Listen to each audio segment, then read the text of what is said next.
guys, let's get started. I want to talk about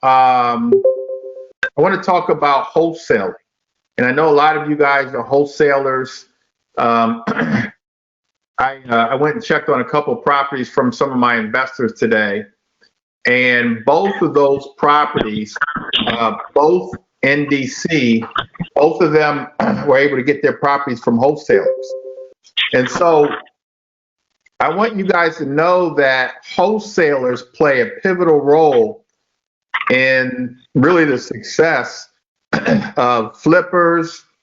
If you're buying, fixing, and flipping, buying and holding. So wholesalers play a pivotal role in the whole real estate investment process. And we'll go over some of the reasons why. As a wholesaler, and I'll go over this, but here's one thing I want you guys to remember.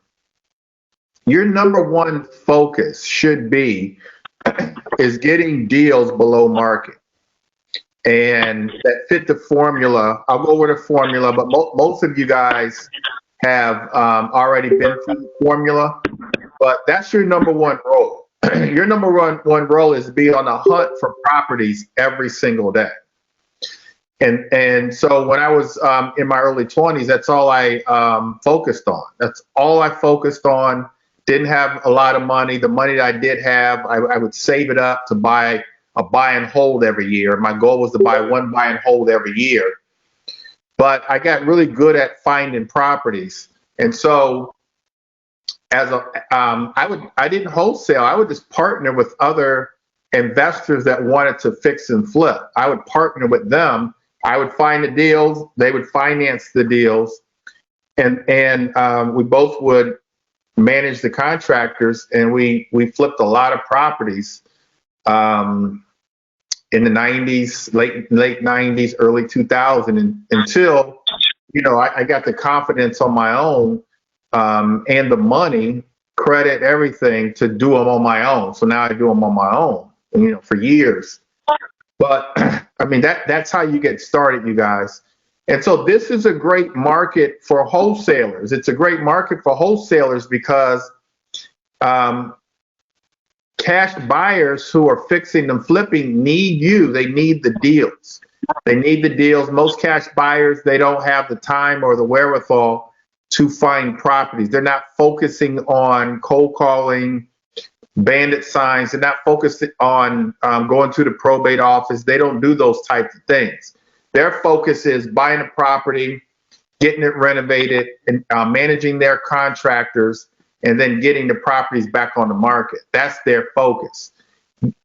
We have a number of wholesalers like Dorothy Jackson. She's a full-time wholesaler. Marquise, he's a full-time wholesaler. Both make over $300,000 a year wholesaling properties, and that's all they do. And they're happy to make $15,000, $20,000, $30,000 a deal. Marquise is going to close one this year where he's going to make he's already under contract on a wholesale deal. He's going to make, it's a probate, of course, NDC. He's going to make over $200,000 on a wholesale deal. $200,000 on a wholesale deal. He's not putting up any of his own cash. He's not showing his credit. And so you can make that kind of money, you guys, wholesaling. So I want to spend a little bit of time wholesaling. I didn't get a lot of questions from you guys over the last couple of days. I will answer the questions that I have. And then if you guys have any more questions, just put them in the chat box. But let's take a deep dive into wholesaling. I want you guys to ask a lot of questions. It's very important that you guys clearly understand wholesaling and the power of that and the beauty of that. There's no better. I used to say, especially after I'd make a $30,000 wholesale, get a $30,000 wholesale fee. There's no better way to make a living than wholesaling because it's very, very, very low risk, and the reward theoretically compared to the risk is very, very, very high. And so I want you guys, and I flip. I mean, I'm especially now because I know the way the market is. but I still wholesale as well. That's still part of my, repertoire. I still wholesale. So look, let's get at it. Okay, so wholesaling is locating a distressed property, putting it under contract at a discounted price, and then assigning that contract to a cash buyer or another investor below market. And of course, we'll go over the formula in a second. Wholesalers do not need to hire contractors or repair properties. So as a wholesaler, we're not doing that. We're not hiring contractors. We put the properties under contract using a purchase agreement. Then we assign the contract, that purchase agreement, to another investor.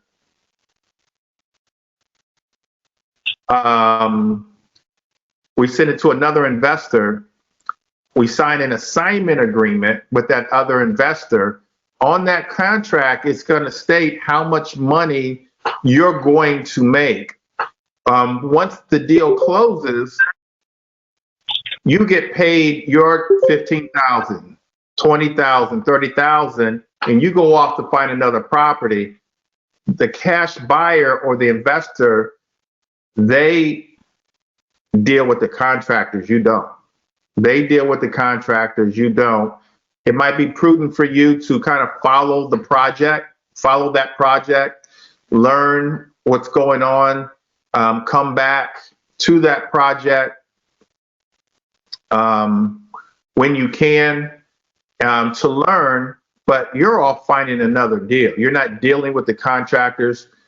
We know that there's a lot of good contractors out here, but there's a lot of bad. And the bad ones, of course, give the good ones a bad name. But and it's the biggest challenge that we have as investors is dealing with contractors. But as wholesalers, we're not dealing with contractors, you guys. Number three, wholesaling works best in lower priced neighborhoods, markets, because it's easier for the end buyer to purchase the property for cash. And so a couple things there. So we say cash, but most of our investors, we very rarely use our own cash, very rarely. But we say cash, we mean lines of credit to purchase properties and then fix them and flip them. Hard money lenders, we use the hard money lenders. We call all that cash, but we very rarely use cash. We use some type of lender, a private lender, a joint venture partner. We use all of them to actually purchase the properties. We're buying these properties, or we're putting them under contract in neighborhoods where you can buy low and sell high. Lower priced neighborhoods, older neighborhoods really work. And then in all of the big cities, New York City, here, DC, Philadelphia, Atlanta, where there's older cities, we're not necessarily looking for lower price neighborhoods. Like here in DC, Petworth would not be considered a lower price neighborhood, but we do a lot of wholesaling there. If we can put a property under contract for $400,000 now, and then with the after repair value of being around $850, you could very easily make a $25,000 wholesale fee on that property, very easily, or really a $40,000 wholesale fee on that property, and it's not a lower price neighborhood. Now we do we go to the lower price and get probably more deals? Absolutely. But in this market, you guys, any neighborhood works. And so again, I said this at the outset, it's time for you guys to find properties, because I'll be honest with you, there's cash buyers out here that not only will pay top dollar for your opportunity, but will pay over price. We'll pay more than what we should. We'll pay more than the 70% of the after repair value minus repair costs that I'm getting ready to show you. We'll pay more than that because I've got a property now that when I bought the property, The after repair value was 600,000.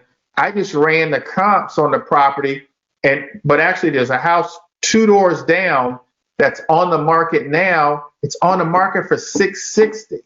I'm happy at 600 when I ran my comps. I'm about halfway through the project. There's one 2 doors down on the market for 660. I was at the project Saturday morning, and they had a stream of end buyers, going into that property. And so a lot of cash buyers, because it's a seller's market, are paying overpriced for deals. Just keep that in mind. Number 4, advantages of wholesaling are little to no experience required. And so take that out of your mind that you need a whole lot of experience to wholesale properties, because you don't. There's very, very little experience. I'll answer your questions. I've written ebooks on it. I've got videos on wholesaling. So I have all the information that you guys need to learn how to do it. You just have to jump out there and do it. So it takes very little experience. Minimal risk, you guys. Minimal risk on wholesaling. Minimal risk.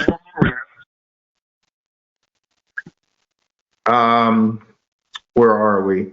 No contractors or repairs necessary. We talked about that, but you can make huge profits, you guys. And so that's why we wholesale. There's a lot of companies out here, a lot of major companies that at one time, and they're on the radio, they're on TV. At one time, they were big fix and flippers in our area, huge fix and flippers. A lot of them, if I named them, you would know the names. Big companies. Now they wholesale because they want to minimize the risk, and they actually can do more. I don't know why I keep hearing this static. I don't know, and I keep muting everybody, but I don't know what that is. I don't see anybody. Okay. Anyway, so even they're wholesaling now, and so wholesaling is just a good way to really make a good living. I think it's the best way to make a living is wholesaling real estate. All right, so let's talk about the math. You guys got to get the math. As a wholesaler, you've got to get this. You've got to practice it. You're going to either cheat yourself or talk yourself out of a deal, or you're going to make an offer too high to the seller if you don't know the math. And so as a wholesaler, your math is 65% of the after repair value minus repair costs. That's your math. You've got to understand how to do that. And the easiest example I can give you guys is if the after repair value on a property is $300,000. Let's say it's $300,000 once it's completely renovated. If you take 65% of that, so you did your research, ARV is 300,000. 65% of that is 190,000, 195,000 minus the repair cost. So let's say the repair cost is 60,000. So 195 minus the 60,000 in repair cost gives you 135. That's the maximum that you should be offering the motivated seller. That's your MAO, that's your maximum allowable offer. You've got to get the math. I do the math every single day. You've got to practice. You guys have to practice the math. You guys write this down. Write this down real quickly. Write this down. If the after repair value on a property is ARV is 400,000, and let's say that the repair cost is 80,000. Tell me what you should be offering. Put in the chat box. Tell me what you should be offering the motivated seller. So we got ARV of 400,000, repair cost of 80,000. What should you offer The motivated seller. Okay, Eric is a big show off. Eric, you're a big show off, Eric. So Eric is right. 180,000 is the right number. Tori got it right. Andre, you're a little too high, Andre. So Eric and Nikki and Tori, they have that right. All right. So in that scenario, it's you're offering 180,000.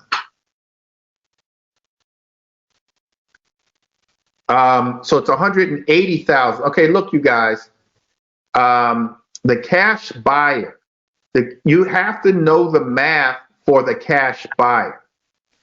And the math for the cash buyer, you're going to put the property under contract for 180,000. The math for the cash buyer is 70% of the after repair value minus repair costs. So you was able to put it on the contract for 180. You give me a call, I'm going to say, do you have an idea of what you want for this? Like how much, or what are you selling this for? What type of wholesale fee do you want? Or just give me a number of what you want to sell it for. Here's what you're going to do. You're going to take out your calculator and you're going to do 400,000 after repair value is the same, times, you're going to put this time 70% minus repair costs of 80,000. And that gives you guys what?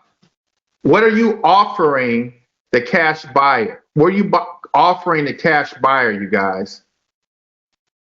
200,000, right? You're going to tell me that you want 200,000 for the property. That's what you're going to tell me as the wholesaler. You have it under contract for 180. You're going to tell me that you want 200,000 for the property. I've got this property. I've got it under contract. I want 200,000. I go take a look at the property and I say, okay, I do my math. I do my math and say, okay, I'll take it for 200,000. Send me the contract. I've got to see the contract. I need to know what's all in the contract. You send me the contract. I already know before you send me the contract that that you want 200,000 for it. You send me the contract plus the assignment agreement. The contract is going to say 180. The assignment agreement is going to say that I'm taking over the contract at 180, plus I'm going to give you the difference.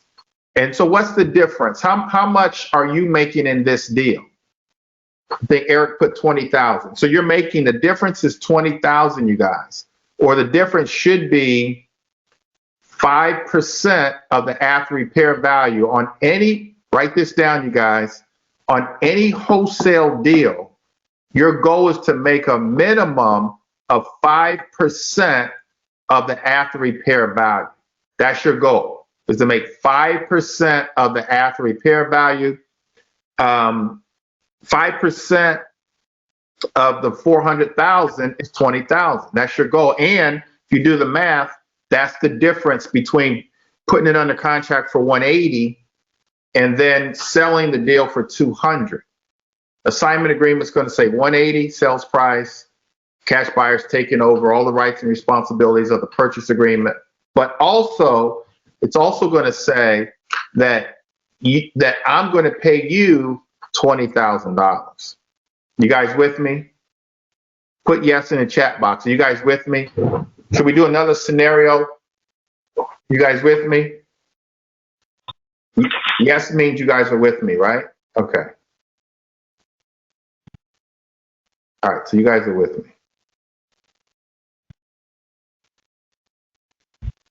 All right, so let me answer Nikki's question. Do you have to disclose to the buyer the fee, or can you just simply send the contract for 200 and keep the 20 and let the title company know that that comes to you? No, it doesn't work that way. So Nikki, I want you to disclose to me. I mean, disclose to me, Nikki. What? Tell me. I've got it under contract for 180. and I'm wholesaling it for $20,000. Just be real with me. I'm going to see it anyway. You can't hide it from me. I have to sign the assignment agreement. And in order for you to make money, I have to sign the assignment agreement. I'm going to see it on the assignment agreement. Be totally transparent, you guys. Don't try to hide it. If you have a cash buyer that you feel like you need to hide it from them, then that you shouldn't be using that cash buyer. Be totally transparent. I want you to trust me. I want you to trust me. I want me to trust you. No, you can't hide it. There's no way to hide it. The only way that you can hide it, Nikki, the only way, and I hate to even say it because Chloe just beat me to it. Chloe, you're a show off, Chloe. I'm just joking. The only way to hide it is to do a double closing. That's it.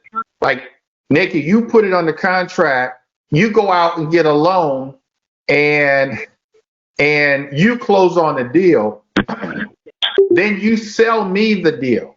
Now you don't know what the how much money. I don't know how much money you're going to make until settlement, and by then it's just too late. Why would you go through all that? Why would you go through all that? You're shooting yourself in the foot. You've got to pay closing costs when you buy the property. I mean, you got to pay closing costs when you buy the property, and then now you got to pay closing costs again when you sell the property. If you're just upfront with me, you're not paying any closing costs whatsoever. I always tell the story about one of my agent investors. She was an agent in my office. She said, "Greg, I've got this deal in Northeast DC, and I don't quite remember what the numbers were, but we went back and forth. We settled on a number, and I said, send me the contract. And she didn't want to send me the contract because she thought I would look at what she was making and say, I don't want to do the deal. But I was like, there's no way around it. You've got to send me the contract, and you have to send me the assignment agreement so I can sign it, so the title company knows that you're going to make your money. The number I gave her, which I believe was somewhere around 280, that I was putting it, no, it couldn't have been 280. It doesn't matter. I don't remember what the numbers were, but it came out. I was happy at the numbers that we negotiated. I was happy. The numbers worked. I ran my comps. I get the contract from her. The assignment agreement said that I was to pay her $120,000. I was like, woo! Because when I did my numbers, I'm renovating the property, going to put it on the market, and in 6 to 9 months, I'm making $120,000. She made $120,000 in 3 weeks. Look, I was happy to give it to her. I kind of paused a little bit, but I was happy to give it to her. No hesitation. I applauded her. I renovated the property. I made my $120,000. But because I didn't balk, I've gotten 2 or 3 deals from her ever since then. And so just be totally transparent, you guys. That's the game. I mean, wholesalers need to make money. I want to be happy for you. I want you to be happy for me. I want you to feel good about sending me deals. I want to feel good about, you giving me deals and you making the money that you deserve.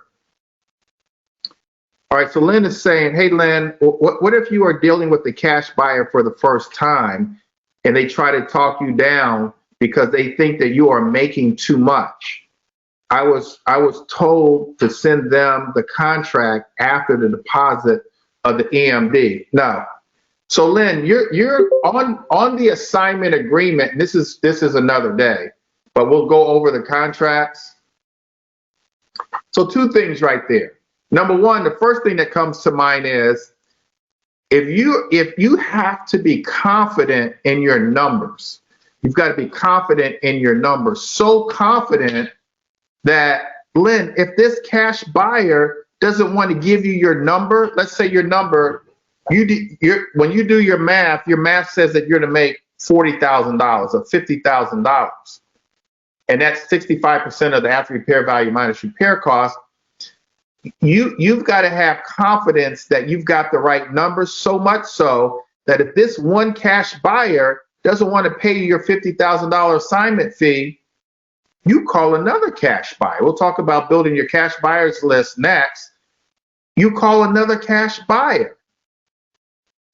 And then so in a wholesale deal, you guys, there's two deposits. There's the earnest money deposit on the purchase contract, but then there's also the deposit on the assignment agreement for your wholesale fee, for your assignment fee. So there's two deposits. So you make them put up another deposit for the wholesale fee, let the title company hold it. It's already boilerplate in the assignment agreement that says if the cash buyer reneges, that you get the deposit. But I think what comes to mind first is only deal with cash buyers that there's no negotiation. When I wholesale, and you guys may say, well, yeah, you've been doing this for a long time, but no, even when I first started, I had so much confidence in my numbers, and I had a big cash buyers list that so even now, if the cash buyer, if they don't want my number, if it's 50,000 I should make, and they don't want it, then I just go to the next one. There's no, we're not negotiating. I've got the gold, I've got the leverage. I have what you want. I have what other people want too. So if you don't want to play games, if you want to play games, I'll just go somewhere else.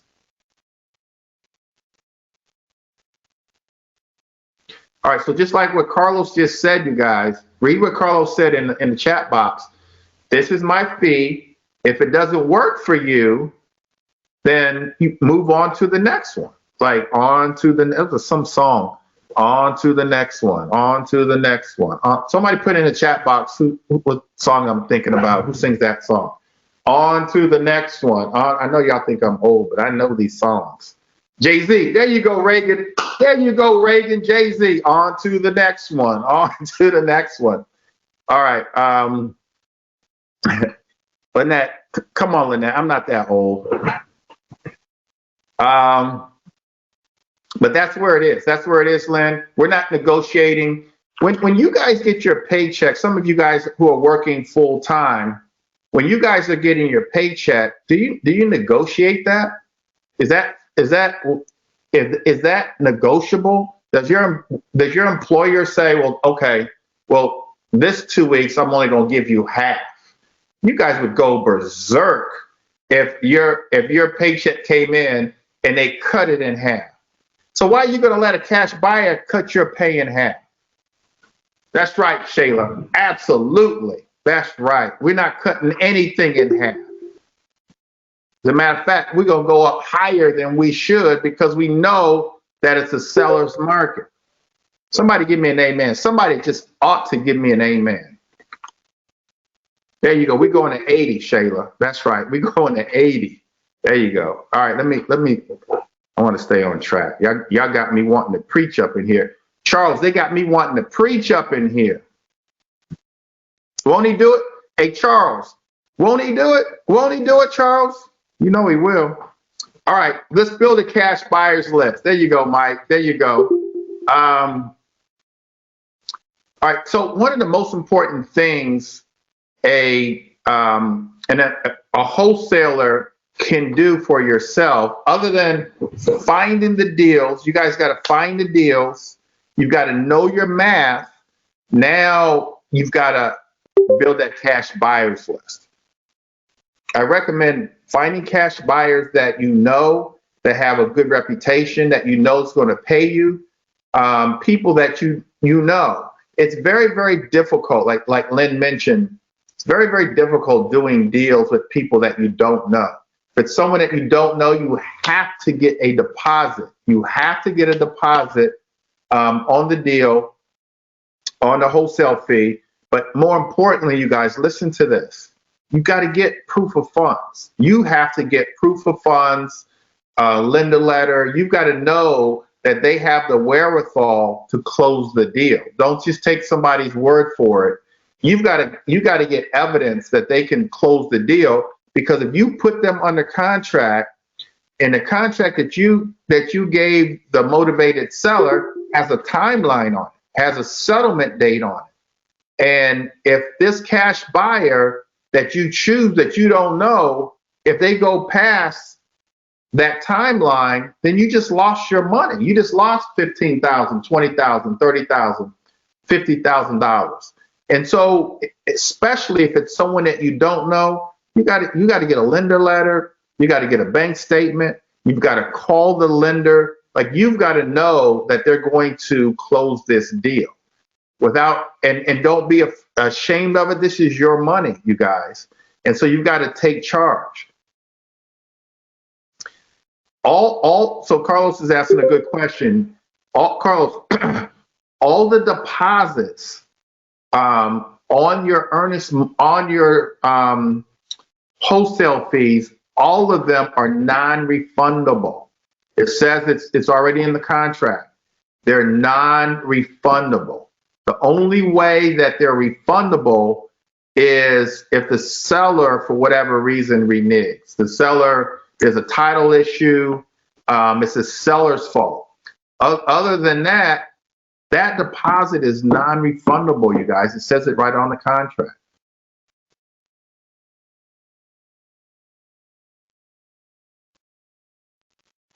Yep, so Carlos, there's two deposits: the earnest money deposit on the purchase contract and the deposit of the assignment fee or the wholesale fee on the assignment agreement. All right, so Nikki's asking, is it wise to have a hard money lender in your back pocket? Let me see. To have on hand if something happens to a cash buyer loan so you don't lose money. Absolutely. And so Nikki brings up a good point, and I'm glad you asked that question. On most deals, you guys, those of you who can, but most of you guys, you gotta hustle. You gotta fix your credit. You've got to get money.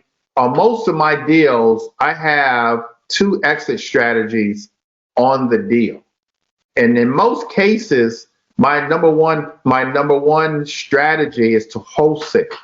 But as a backup, if the wholesale deal goes awry, then I'm prepared to close on the deal myself with my line of credit, with a partner, with a hard money lender. And so I have two strategies, and sometimes even three. Sometimes I'll say, you know what, push comes to shove, I'll just buy it and hold it. And so I'll have three. And so the more money that you have, the more cash you have, the better your credit is. And we don't talk a lot about credit, but you guys got to work on your credit, because on any deal, you want to have at least two exit strategies, if not three, on any one deal. Every deal that I do, if I can't do some type of creative financing strategy to actually purchase the property using creative financing and then flip the property. So creative financing, so I don't have to go out and get a loan. If I can't do that, then I first think, okay, let me wholesale it. Then I think, okay, if the wholesale deal goes bad, then I'll just get some type of financing and flip the property myself. And the deal is still alive. You might have to ask for an extension.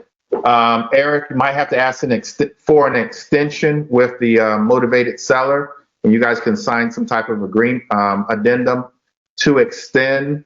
But most of your hard money lenders, and you guys need to have good relationships with them, they can close in minimum of 2 weeks. My hard money lender, commercial lending, they closed me in 2 days. And so, but I would ask for an extension if any of those types of things happen. Okay, let's see. All right, so good question, Kevin. So what are ways to build your cash buyers list? All right, so easiest way is, I think I saw Dana put his information in the chat box. So the easiest way is amongst your peers, amongst your colleagues. Most of you guys are in our one of our coaching programs, Sharvita. So most of you guys are in our coaching program. You guys all have access to our private mastermind page on Facebook. There's a ton of cash buyers there. But also, you can go to any auction any day of the week filled with cash buyers. I get my cash buyers there. If you're a real estate agent, it's very, very easy to get cash buyers on the MLS. You know, what some people do is, let's say, for example, you've got a property that you're wholesaling in Annapolis, Maryland. If you're a realtor, you can easily go on the MLS to see which properties recently sold in that area that an investor bought. Like you can run the comps and get the after repair value comps and see which ones have been recently renovated. You can pull those listings, look at the tax record, see who that cash buyer was, skip trace their name, get their phone number. Now you've got a cash buyer that buys in that area. And so that's what a lot of investors do. And you don't need to be a realtor to do that. There's ways to do that without using the MLS.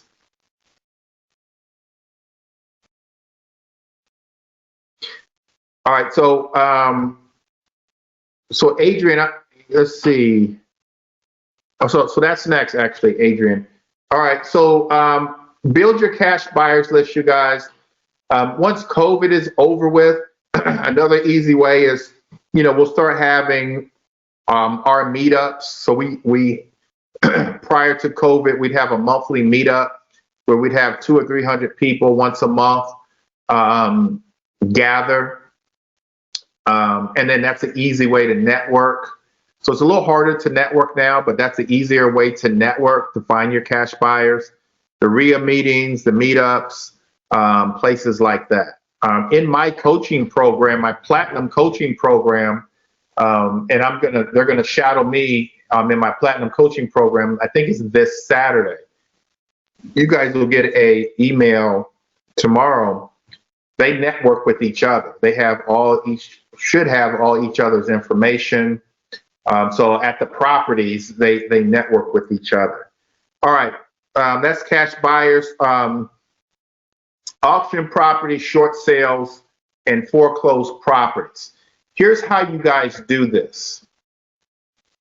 For wholesale, so auction properties, short sales, and foreclosures, ordinarily when you use our contract, you can put your name. You can put your name. Like I could put Gregory Bennett as the buyer. Or you can put your LLC. But if I put Gregory Bennett, I want to make sure that it says after that and or assigns, which means the buyer is either me, or if I put my LLC, the buyer is either my LLC or it's whomever I assign the contract to. Furthermore, in our contract, we have, and I think it's paragraph 7, it has the right to assign the contract, which means you can assign the contract to another buyer, which means the buyer is either you or somebody else. On a short sale or foreclosed property or any type of auction properties, generally speaking, there's no assignment. We have to use their contract.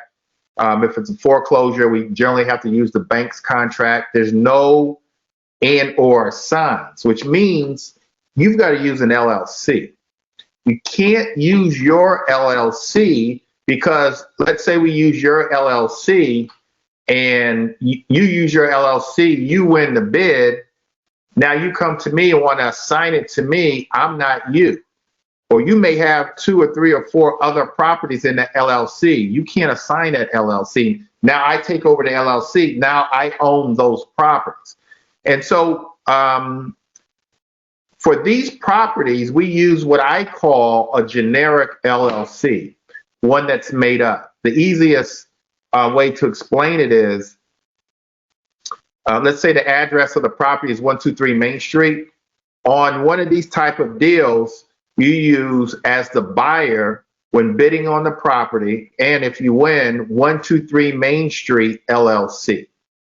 That's how you do it. Then if you win the bid, 123 Main Street won the bid, you then assign the rights, or you assign the interest of that LLC to me as the cash buyer. Now I take over that LLC. There's nothing in that LLC. I take over the LLC and I pay you $15,000, $20,000, $30,000 for the rights to take over that LLC. And so that's how it's done on an auction property.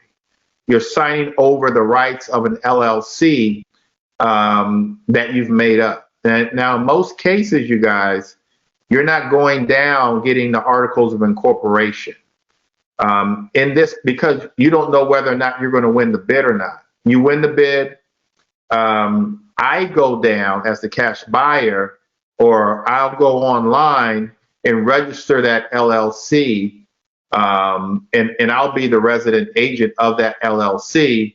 We'll sign that agreement, giving you the interest in that LLC for a fee.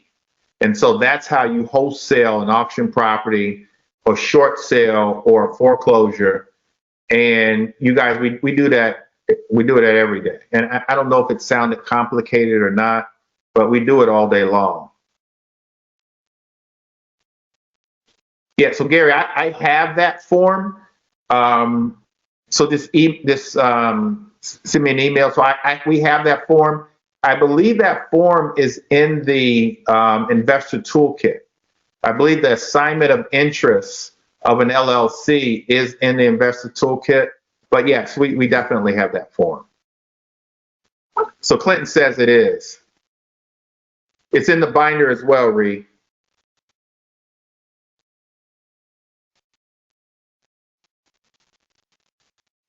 And so, Benita, no, we don't do a separate LLC. We only do it this way for these types of properties. If you get a hold of a probate deal, then we're not doing that. It's an off-market deal. If it's a buyer that's if it's a absentee owner, no, we're using our contract. Anytime it's an off-market deal, then we're not making up an LLC, because off-market deals, we get to use the investor contract that gives us the right to assign the contract. Anytime it's a deal that's either in the MLS or it's a foreclosed property, now that's when we do that. But you're not spending any money. I'm spending the money. I'm getting the articles of incorporation.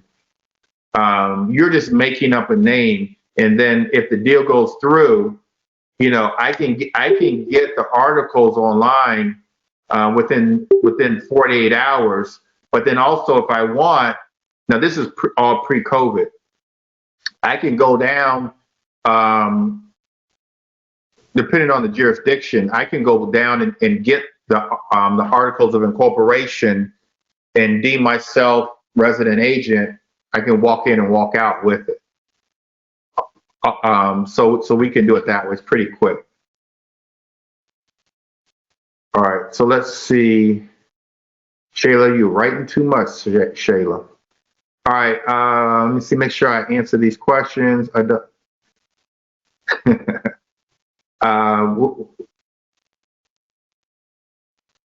Yeah, so yeah, you have to register it, Charles. You have to register the LLC on an auction property, absolutely. But after the auction, after you win, generally after you win, you've got 48 hours to send in the contract. So let's say it's Hubzu.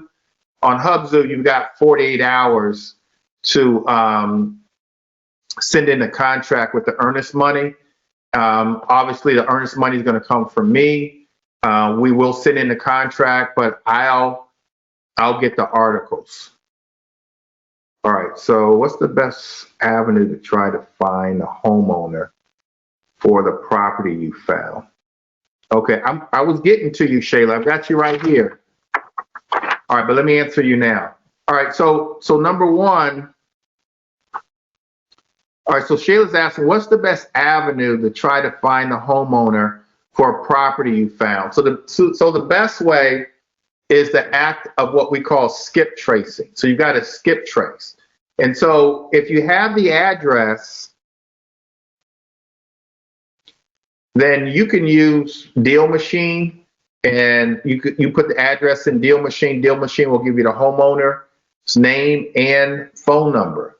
You can use some of the CRMs like PropStream and RealEflow. You can use whitepages.com. And you guys put some other skip trace companies in here, and there's some other skip tracing companies that you guys can use. Carlos has US Phone Book. I always forget REI Skip. So Lynn, yeah, REI Skip. And so those are skip tracing companies that you can use, Shayla, to find out the homeowner and the homeowner's who the homeowner is and get their phone number.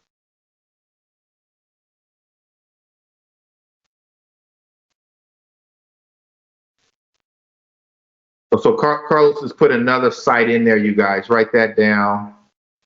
Oh, so Shayla, you found a property today. Okay. So now you just have to find out who the homeowner is and then call.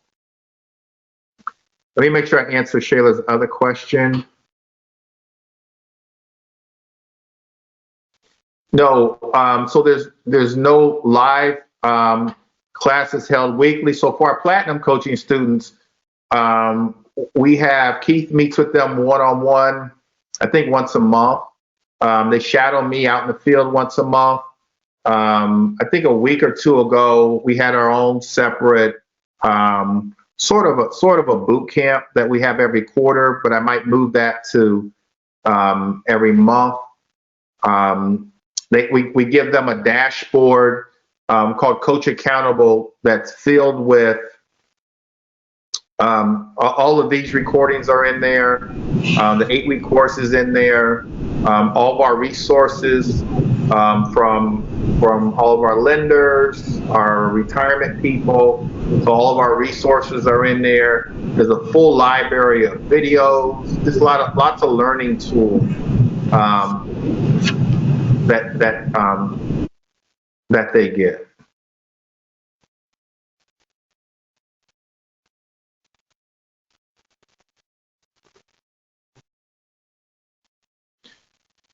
Let's see. Hey, Latoya, what do you think is the best list to target in an area? So that's a good question. I do think that pre-foreclosures is one of the best lists. If you can get a pre-foreclosure list, and you can get a pre-foreclosure list, I would target pre-foreclosures because of COVID. There's still foreclosures. I look at the auctions almost every day. So there's lots of properties being auctioned off. So to answer Latoya's question, what's the best list, best group of motivated sellers? I would say pre-foreclosures. You can get them through like ListSource, Listability. Those companies have pre-foreclosures. I don't know. I can't remember the Haynes directory. But Keith, what's that other, Keith, on here? What's that other company? Where did we get our pre-foreclosure list? Is it RedX? Yeah, RedX, Vortex. You said Vortex? Yes, that's it. That's RedX's new name. Okay. All right. So Vortex, formerly RedX. Those are the best ones. Okay. And so the last thing with you, Adrian. And so Adrian, before you bid, if you guys are wholesaling properties, you want to contact your cash, unless you're really confident with your numbers. You want to contact your cash buyer first before you actually bid on the properties. Now, I have a really good colleague of mine who's actually one of the top flippers in the area. His name is Nate Joy.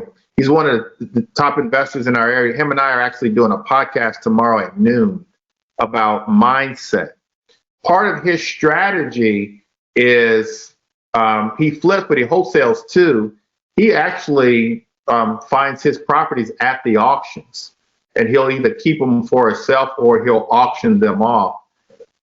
But he's real confident with his numbers, and he's actually buying them himself, or he'll put up his own money at the auction, and then he'll get his money back plus the wholesale fee when he wholesales the property.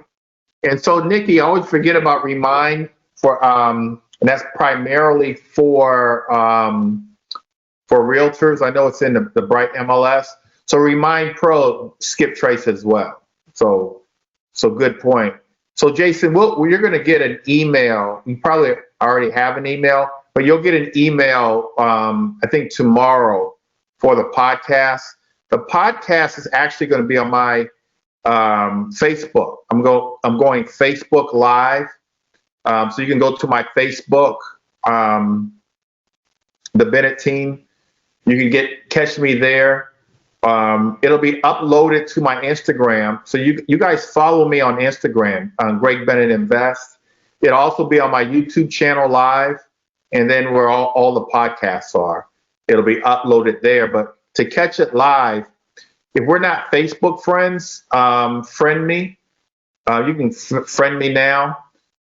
Or like I said, it'll be uploaded on Instagram. So follow me on Instagram, Greg Bennett Invest. But it's going to be a really good podcast. And we're going to talk a lot on that podcast about, for example, why some investors are more successful than others. And it's because of a blockage in our minds where sometimes we say things are difficult. And obviously, if we say it's difficult, then it will be difficult. But it's all a mindset. And so he's done some research on how you should be thinking and how you succeed and take your business and your life to the next level. And it's all right here, you guys. It's all right in your mind. So we're going to do a lot about mindset tomorrow on a podcast at noon. See, I found a property in Temple Hills, but it's owned by a bank or mortgage company. So it's owned by a bank or a mortgage company. You can contact the bank or a mortgage company, but I generally, to be honest with you, I stay away from I stay away from those type of deals because it's just too difficult. And generally, a bank or a mortgage company, those are REO properties. They already have an idea of how they're going to either put the property, list it with the real estate agent, or put it on one of the online sites, or auction it off at the courthouse steps. One of those options. So especially if it's a big bank, I would move on. I always move on to the next one, to the next deal. All right. Let's see. So we talked about the generic LLC, cash buyer provides. So if you guys are doing the wholesaling correctly, you're not putting up any of your own cash. You're not showing any investments. You're not showing any proof of funds or anything like that. What's the name of the YouTube channel? It's just everything.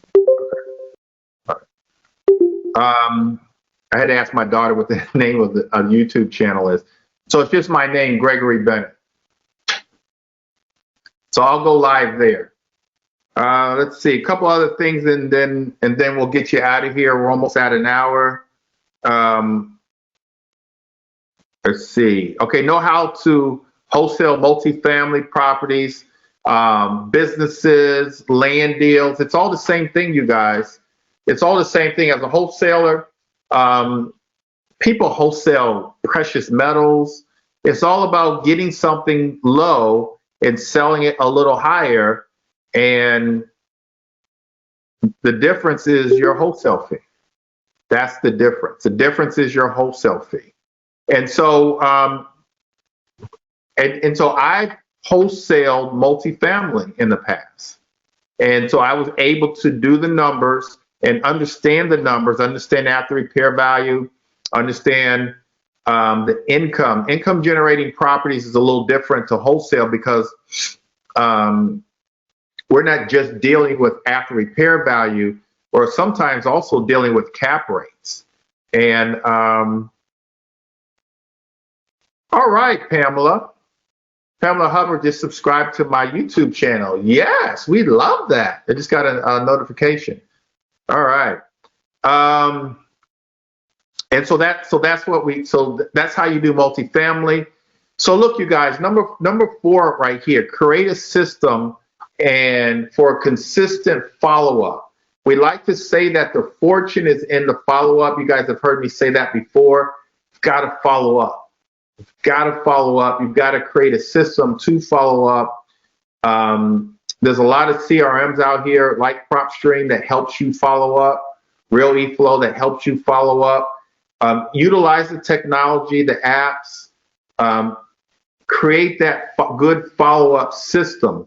When you have someone, you let them know. Sometimes when you talk to a motivated seller, they're not ready now, but they may be ready 6 months from now. You've got to have a system that keeps following up. One of our investors, May, she followed up for almost 6 months until she was able to put this motivated seller under contract. And she made a great wholesale fee because she just didn't give up. She just kept following up. She had a list of people to follow up, and that's what she did. Communication is key. Practice negotiation. A lot of you guys came to me through my 8-week course. And in week 7 of my 8-week course, I talk a lot about, I do almost a full negotiating class. A lot of investors talk themselves out of deals. You've got to talk yourself into it. I go over like 8 different negotiating strategies, what to say, what not to say, body language, handshake. I go over all those types of things. You've got to know how to negotiate. Oftentimes, the investor that can negotiate the best is going to make the most money. All right. All right. 60 days to your next deal. All right. And so I want you guys to put as a goal to try to wholesale your next deal within 60 days. That's the goal. And that's the goal that I want for you. And that, I mean, your goal might be 30 days, but how are you going to do it? That's the goal. Greg Gamby just subscribed to the YouTube channel. Identify your niche. Like who are you going to market to? Where's your target audience?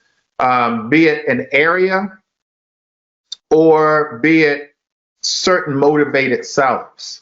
Like, what are you guys going to do? And write that down. Write it down now if you can. Are you going to go driving for dollars? If so, where? And write that down. Are you going to send out postcards to absentee owners? If so, what targeted area, what company are you going to use? Are you going to use yellowletters.com for your postcards? Are you going to use, I always forget the one that's very inexpensive, but what's the one that's inexpensive, but they're really good? Not Postcard Mania, but Postcard Mania is also a good one. Somebody put in a chat box. What is it? You can get cheap business cards there. Somebody will put in there. But know where you're going to get your postcards from. Auctions. What auctions are you? Vistaprint. There you go. Vistaprint. A lot of beat you to it, Dana. Vistaprint. Auctions. Are you following auctions? A lot of you guys are doing auctions. Hubzu, auction.com. In our area, alexcooper.com. Ashland Auctions. The national ones are Hubzu, auction.com. There's a lot of our investors that are finding properties there. And they're following them. They're actually getting in their car and they're driving by the properties. And so, or they're going to the courthouse steps. What's your strategy going to be? I just taught you how to wholesale these properties. That's what you do. And so focus on your targeted area and then who in that area. I didn't mention social media, but social media. Posting on social media. We, in my platinum coaching program, my daughter actually, she helps our investors with their social media. We give them posts. We actually give them the post, and then teach them how to post, those that need it. And so we have all of that, but you've got to pick something. In order for you guys to be great, you've got to do at least one of these things, and you have to be consistent with it, you guys. You have to be consistent. So pick something that you feel like you can be consistent with. Steve Queen goes driving for dollars. He knows that he can be consistent with it. May, like I said, she calls. If you feel like you're too busy, it's okay. Then you've got to do the postcards because you set up your mailing and it goes out once a month for a whole year. So it's like you set it and forget it.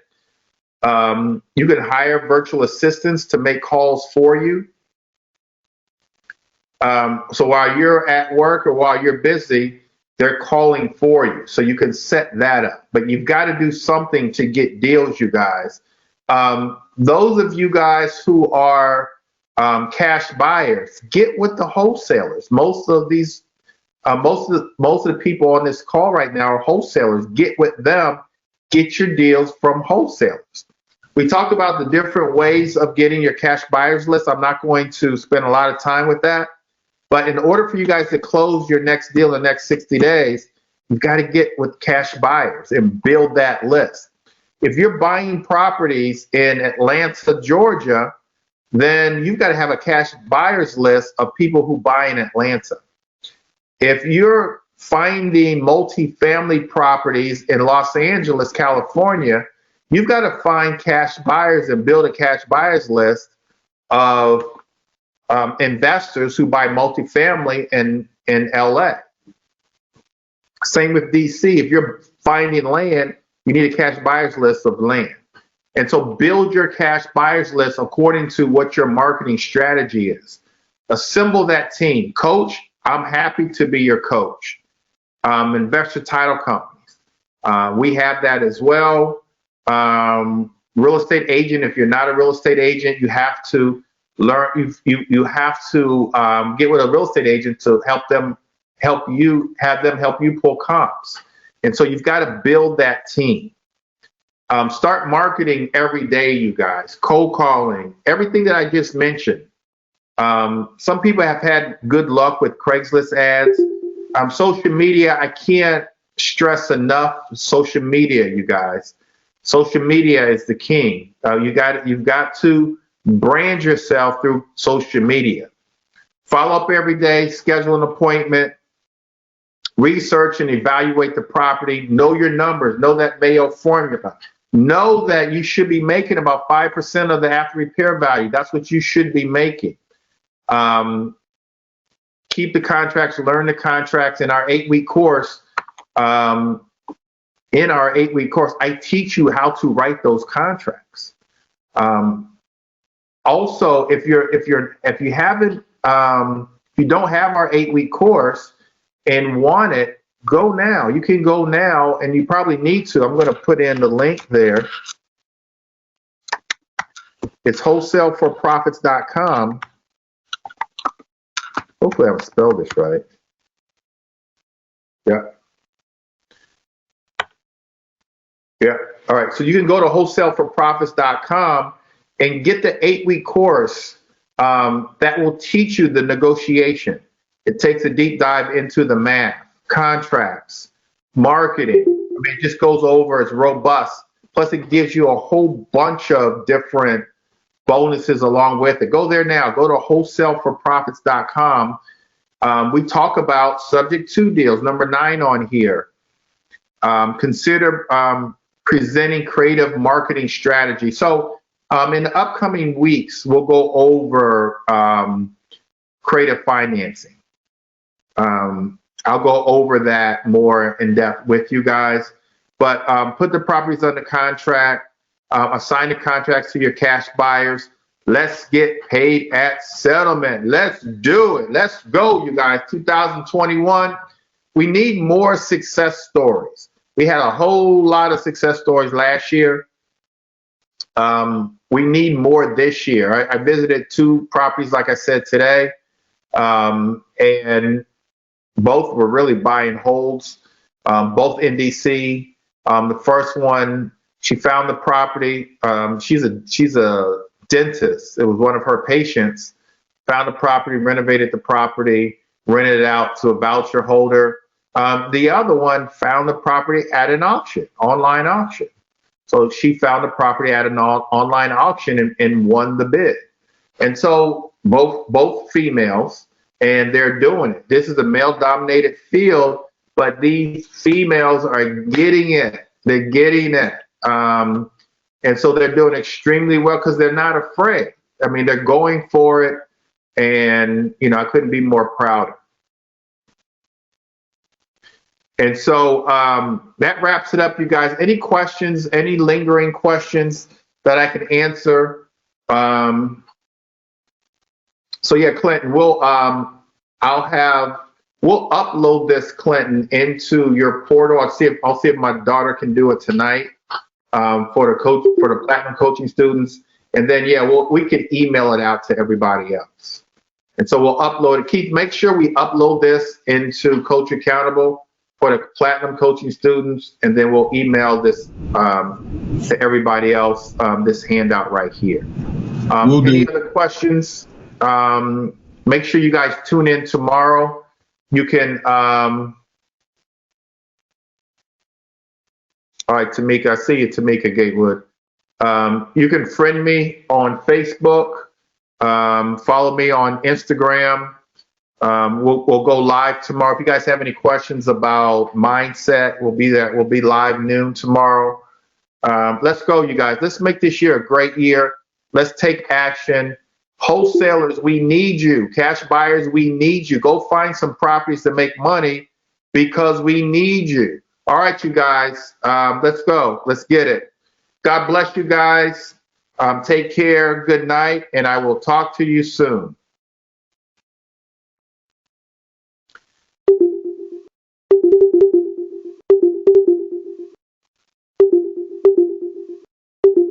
You guys can hear me. Greg Bennett Invest. Greg Bennett Invest on Instagram.